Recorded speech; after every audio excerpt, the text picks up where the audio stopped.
I grew up in a family that was just me and my parents, and it was definitely a childhood that looked really great from the outside, but most of the people in my life didn't know what was happening at home.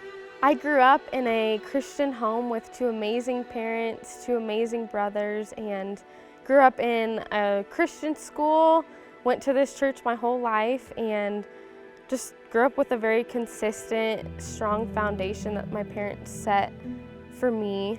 One of the things I noticed was that our little family was really good at keeping up appearances and making sure that it looked good on the outside, because all people really see is that little index card window into your life.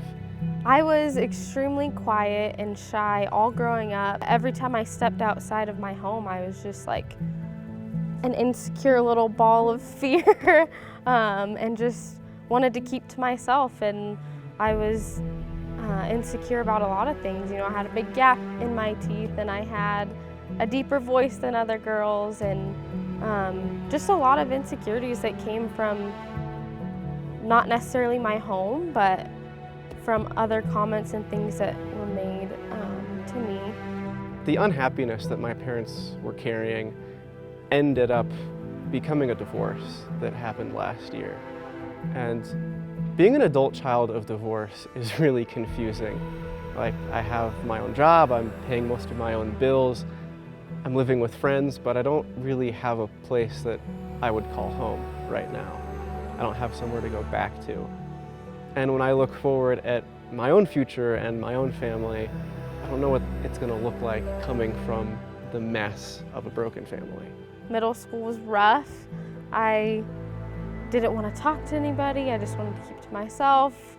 And that did stem from comments and, I guess you could say, bullying from past years.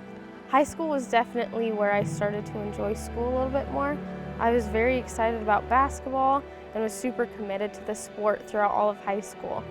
And basketball taught me so much and took me out of my comfort zone in so many ways. I was pushed to be a leader.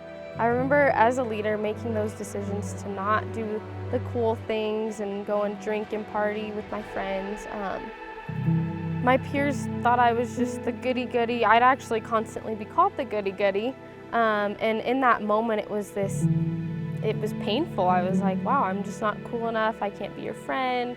But now I am so grateful looking back that I made those choices and I didn't choose to try to be cool with everyone else, because it's brought me to where I am now. And I don't know if I would be where I am now if I hadn't made those decisions. The first leadership position I ever had was actually being a Grace Kids worship leader when I was in high school. Even though I was pretty bad at dancing at the time, they still let me onto the team, which was really, really exciting, and I absolutely loved being able to see the kids and how they would sing and how they would dance, and they would just be so overjoyed to be worshiping God, and it really kind of touched my heart. So after high school, I got an email from Pastor Vicky asking if I'd like to check out a position here at the church. I ended up rejecting that offer the first time, and someone filled the position, and just a couple months later, I got another email from Vicky. I was shocked that she thought of me for a second time just as a shy, not good enough girl in my own mind. When I was in college, I was still at the church, I was still volunteering here, and I would be talking to people, and this similar thing kept coming up where people would go, you know, every time I talk to you, I feel like I learned something. And I wasn't setting out to teach people, I wasn't trying to be the person with the answers, but it just kept happening in my life. And eventually it did kind of click that I liked teaching. And then I approached the staff here at Grace, it was Pastor Paul at the time, and I asked him what it would be like to do an internship with the Christian Education Department. And he got back to me and they said yes, which surprised me a little bit. So I was working at a pizza place at the time, just down the road, and while I was cooking pizzas by day, I was writing a class about church history by night. And I was so worried that people would look at me and they would think that I was a sham, because I'm still a kid to a lot of the people that come to these classes. But they didn't. They didn't think I was a sham.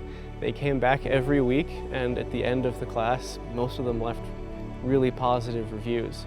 You could go ask everyone I went to school with and ask if they could ever see me getting on the stage or even saying a word on the stage, and they would laugh in your face. I'm not saying getting out of my comfort zone was easy by any means, but giving it to God helped me see who I was made to be in Him. I have faced challenges of people looking at me, making comments and assumptions because of my age, and those very comments will repeat in my head over and over until I let God take control and release those thoughts and be confident in the fact that I am His child. He created me in Him, and I'm worthy, valuable, and strong only with Him. And the thing that's really cool about being a leader at a young age is it's not about your age, because leadership is about influence, and it doesn't matter where you are in your life, you're always going to have influence. And it doesn't matter if you're 13 or 83, you're always going to be around people who can learn something from you.